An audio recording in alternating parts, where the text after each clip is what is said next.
कात्रीचे सरपंच संदीप वळवी हे ग्रामरत्न पुरस्काराने सन्मानित।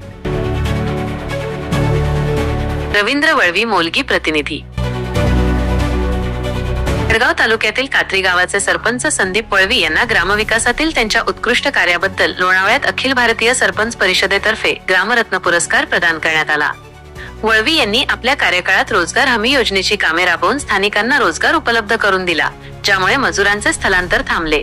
त्यांनी महफुले संकलन आणि शेळीपालन यांसारख्या शेतीपूरक व्यवसायांना चालना दिली, तसेच भगर उत्पादनात वाढ घडवून आणली। पाणी अडवा पाणी जिरवा या उपक्रमाद्वारे त्यांनी परिसराला सुजलाम सुफलाम बनवले आणि कृषी विकास योजनांच्या अंमलबजावणीतून शेतकऱ्यांचे उत्पन्न वाढवले। त्यांच्या दूरदृष्टीमुळे कात्री ग्रामपंचायत देशभरातील ग्रामपंचायतींसाठी एक आदर्श ठरली आहे। या सन्मान सोहळ्याला रयत शिक्षण संस्थेचे चेअरमन चंद्रकांत दळवी, इतिहास संशोधक श्रीमंत कोकाटे आणि सरपंच परिषदेचे अध्यक्ष जयंत पाटील यांच्यासह अनेक मान्यवर उपस्थित होते।